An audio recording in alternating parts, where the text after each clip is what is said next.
had a whole pandemic to work out in. Like there was no excuse, but I made so many excuses like, well, I want to go to the gym. Well, it's too cold. I want to go outside. Like, you know, and it just wasn't, I wasn't making it a priority. Before I started, definitely felt bloated in my own body, you know, felt like I had restricted sort of mobility. You know, just couldn't move like I wanted to move. Was out of breath a lot more often than I wanted. Just felt really uncomfortable a lot. Wasn't happy with the way I looked. You know, just felt a little bit deflated about my ability to do anything about it. So probably about 2 weeks in, I started to notice, I started to feel a little different. You know, I think the first 2 weeks was tough. The first week was really tough. So I was noticing changes and progress right away. I'd say by week 3 or 4, though, it was really like, I started to see a difference, not just track it by the weight loss, but I could feel the difference.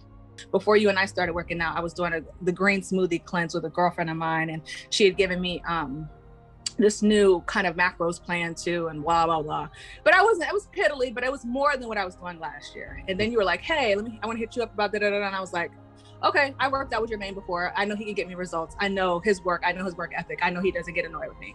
I'll do it. You know, one of the big things when, you know, when I came to you, you talk about where I was at the beginning, you know, I had historically been able to like work out or exercise.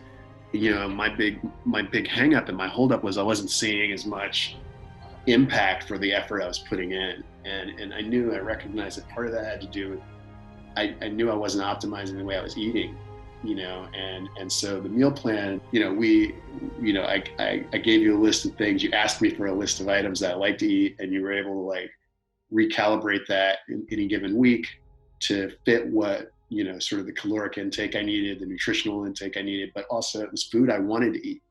And so we worked away from some of the things that were like less ideal towards the things that were more. Week 1, I was like, I don't want to do this anymore. I'm over it. But then I was like, Denise, just do it. Just do it. Just do it. Why not? 6 weeks. I was like, you say you want to do this. You have no excuse. Like, he is a trainer. You have worked with him before. You've seen his results. You've seen his own work. Stop it. I think the coaching really, I can think of probably 3 key ways that the coaching was impactful for me. You know, so I think a relatively motivated person, but there are these difficult moments that, you know, I think in the first week where it's so hard. That coaching made a big difference because it prepared me to think mentally like that through all of the exercises, through the eating, like those things stuck with you. And part of it's probably because you're hearing it in a moment where you are going through a very emotional, you know, trauma, if you will, in your own mind. That's what it's like, right? You're grappling with it, and then you hear that voice saying, you know, push through and strategies to do that. You can make time for what you want to make time for.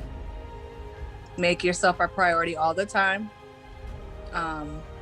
You will prioritize what is important to you. I think that your style was certainly well aligned with what I needed, you know, from a coaching perspective. And yeah, no, thanks. I appreciate it. I think about where I was and where I am, and it was a huge value proposition for me. It was a drop in the bucket for the change that it's made in my life. So as you know, I've already told a couple of people that I know that, hey, look, if you want to make a change, Jay's your guy.